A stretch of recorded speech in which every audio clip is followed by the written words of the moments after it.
It's Dave Cook in the house this morning. He is our Yakima County tax assessor. Good morning, Dave. Good morning. I'm happy to be here. Yeah. Good to have you as always, Dave. Tax valuations going out.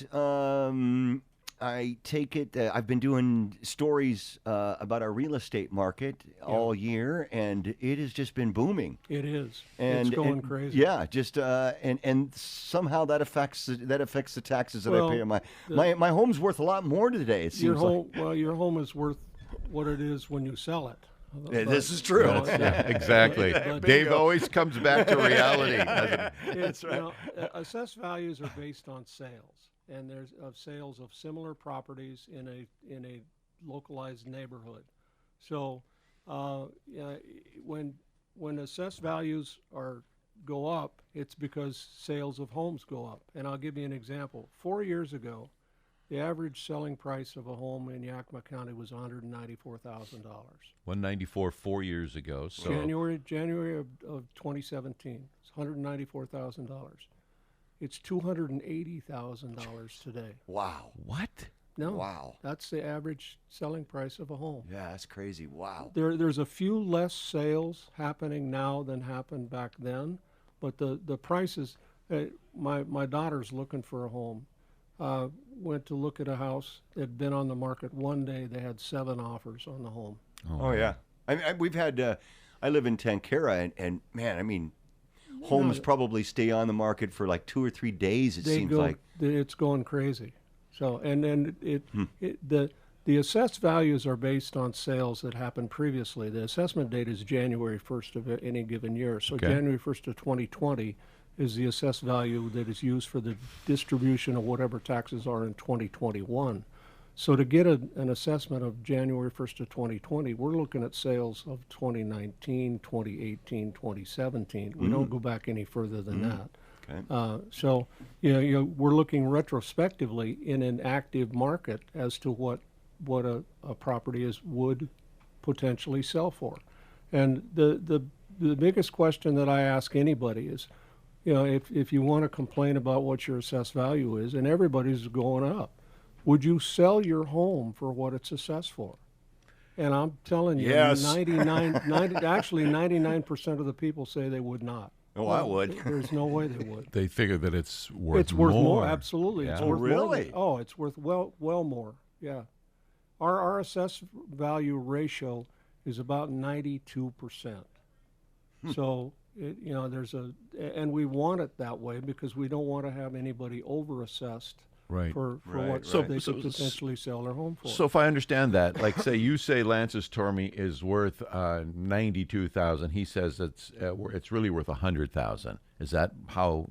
Or he could get $100,000 on the market. Correct. For it, but so we assess Actually, we say it's worth $92,000. The market says he could get 100. Lance would probably say he could get 110 or 115. Yeah. He'll throw in a Chihuahua. I'd say right now, I bought my home for $125,000. Yeah. I got your assessment the other day, and it's $250. Yeah. And you say the average home is what, $285? Would you sell it for $250? Not if everybody's getting $285. Well, yeah, I mean that's but $250 sounds like it'd be good for us. But yeah, I'd love it. That's the other side of the coin. Is anybody that has a question on what their assessed value is or how we came up with the value, we're very open as to the process, and we'll share the information as to comparable sales, the modeling that went into developing that sales. If we've made a mistake on somebody's assessed value, I don't get a commission on what assessments are. Right. My budget's not based on what assessed values are. If we've made a mistake, we'll fix it. So if somebody has an issue and wants to know more information, by all means, they should call our office. And it's going to be difficult to come into our office with all of this stuff that's going on now. Yeah. But by all means, call our office. We'll be happy to go over it with them.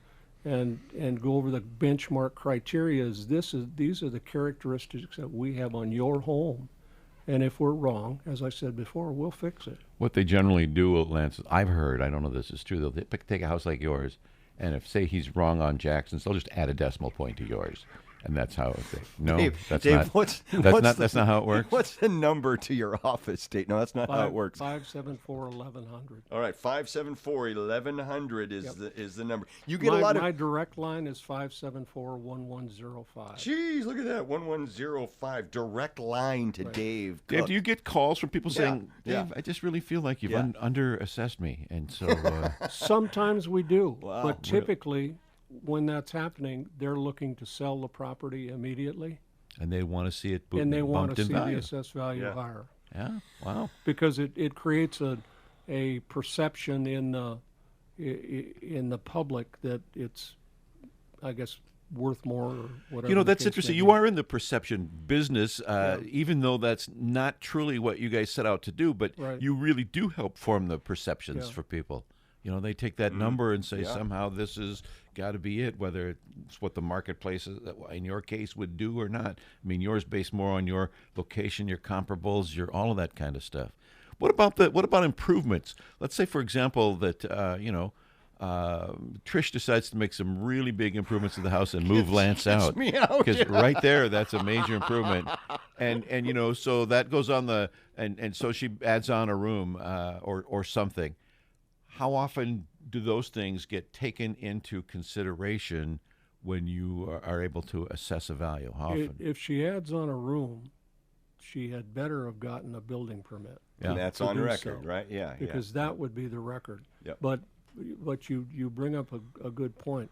Lots of times improvements are made internally to a house. We cannot go in a house unless we're invited by the property owner. Like a vampire. We can go on to the property, but we cannot go in the home unless we're invited by the property owner.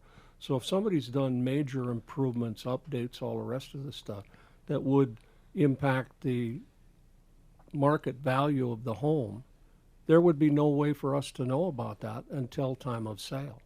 What if I had a barn and like I built a really cool house in the barn, but you guys were never able to see inside the barn? Would you still tax me for the barn? We'd tax you for the value of the barn until you code find- enforcement found out that you had put improvements in Okay, it and made you tear them out. Yeah, and then you'd get your little assessment sent to just thinking. cell block 4. I'm just thinking out of the box here. All right, look, I got a couple questions for you. COVID-19 make any difference? I'm working at home now. I don't go to work now. Now my residence is my home. Are there any? Office, you mean? Excuse me. My residence is my office now. I mean, does that make any difference in any of these taxes now? COVID-19. Well, any you're impact? you're talking two things. You're talking the difference between assessment and taxes. We're involved with the assessment of Yep, property, which yep. is just the distribution of method for any taxes that are set. We don't set the taxes. That's done by the individual taxing districts, whether it's the city, the county, the school districts, Mosquito district. the mosquito district, the state of Washington, whatever the Yeah. case may Okay, be. so the answer is no. There's no No. break there. But there is a senior exemption. There is absolutely a scenery. Okay, tell us about the senior exemption. 3 criteria. You got to be 61 years of age to apply.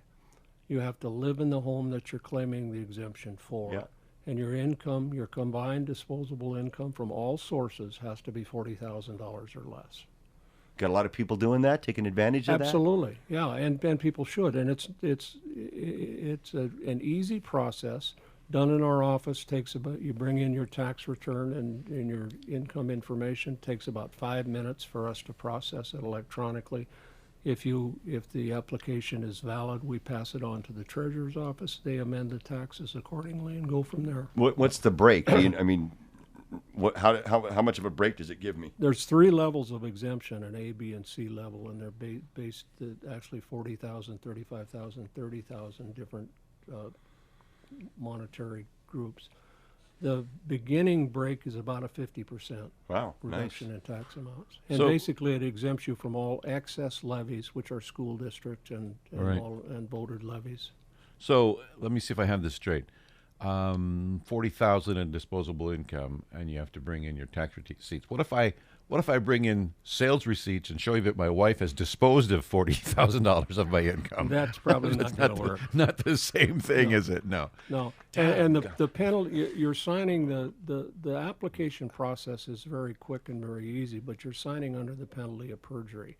And if somebody does falsify the Yeah. income records, which has happened previously, the penalty is severe. So then that gets handed upstairs to the prosecutor's office, I Actually, imagine. it's defined in state law that the tax is recalculated at what it should be for the last 5 years, and the penalty is 100% of what the tax would have been. Ouch. Yeah. Ouch, ouch. No fast ones around Dave and company, that's for sure. All right, if you are getting, if you got a tax assessment in your mailbox and you have a question or you disagree, 574-1100 is the office number. 574-1100. Yakima County Courthouse is open. Courthouse is Yep. open. There is social distancing in the courthouse. It's going to be a little difficult next week because we just heard that Martin Luther King is going to be down to one lane until October 23rd. They're re-roofing the courthouse. So, Oh, wow. there'll be no parking on Martin Luther King. It's going to be more difficult again. So I would encourage people to call first, and then if they need to make an appointment or need to stop in, by all means do. But call us first, and if we can handle it over the phone, we will. Excellent. I guess the message that I always come away with whenever we have you on, Dave, is that your office is truly chill and willing to help, and that's what you want. We're there for. Absolutely, I mean, but not everybody sees themselves as the servant of the public. It's like they've got the job to do, and then you dance to their tune. And I always get the sense that you really are a public servant, carrying out your duties, but trying to help the public be as informed, engaged, and as understanding of the process as possible. And much respect for that. I appreciate that. I came from a background of retail sales, and customer service was paramount in what we did. Right on, Dave. That was one of the first things that I brought to the office. Thanks for coming in this morning. We appreciate it. I appreciate it. Thanks for having me. 574-1100 is his number.